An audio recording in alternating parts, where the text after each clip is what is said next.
St. Petersburg. Sometimes, the tricks get ahead of the master. When everything you try comes off, there is a tendency to believe that another experiment may not be a step too far. On Tuesday, Roberto Martinez once again fell for the lure of change.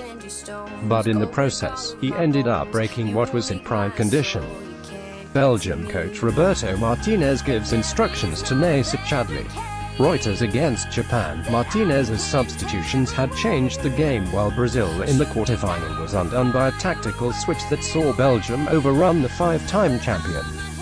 However, the manager's attempt to compensate for the suspended fullback Thomas Meunier's absence against France only left Belgium with a more complicated solution.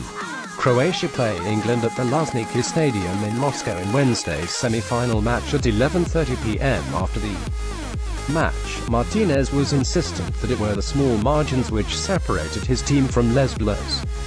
But the minor details eventually scuppered Belgium's World Cup chances.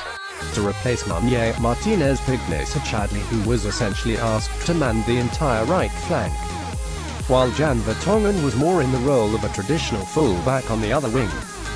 This meant that as Chadli pushed forward, spaces appeared for France's Blaise Matuidi to break through into the box. The Juventus midfielder did so with gusto, and the corner which won the match for France was earned after he went on one of those runs. Even though the goal arrived early in the second half, the threat had been obvious for a while. Yet Martinez did not respond to it and merely stood on the touchline, arms folded, hoping that his tactics would work out on their own.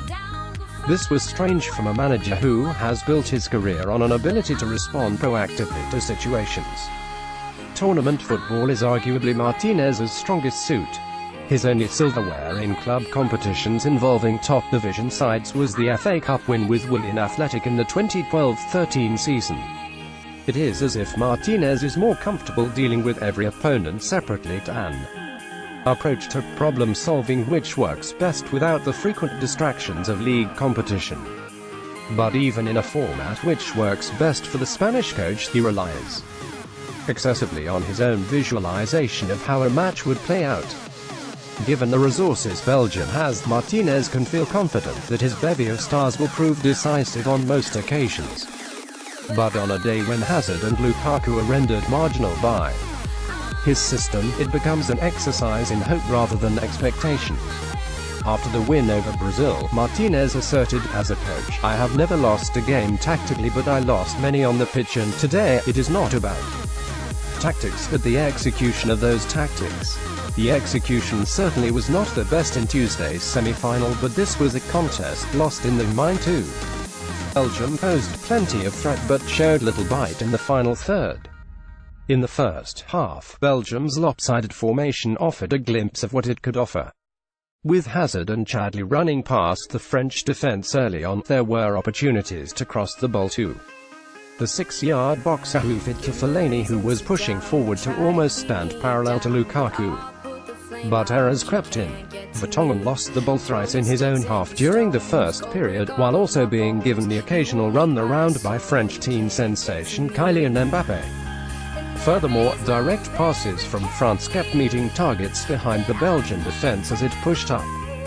One such instance arrived in the 12th minute when Paul Pogba threaded a pass from the halfway line to Mbappé, thereby cutting the opposition open.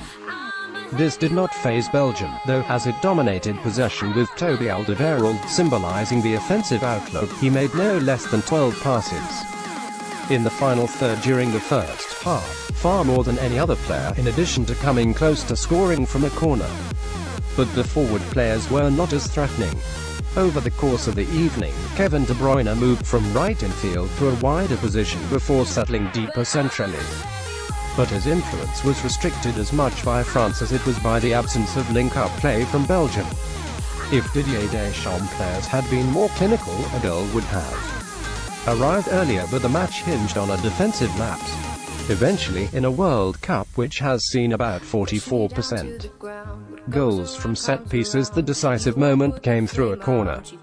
The fact that Fellaini was beaten to the ball by Astute was a surprise. The Manchester United midfielder's later failure to hit the target From a cross by substitute tries, Mertens only gave strength to the suggestion that it was not going to be Belgium's day.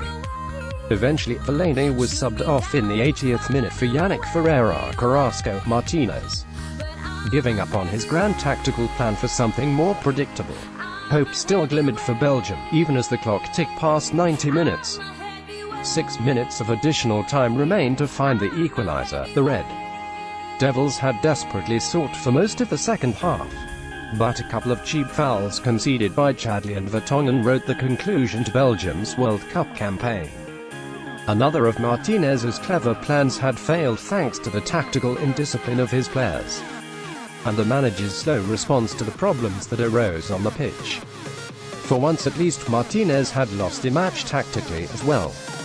It could not be merely termed Belgium's defeat. Martinez lost much of the aura that he had recovered during this World Cup. Doubts will return yet again. So will Belgium to St. Petersburg for the third-place match on the 14th of July. Click here for full coverage of FIFA World Cup 2018. Click here to view the full schedule of FIFA World Cup 2018. Updated date July 11, 2018, 10:45 am.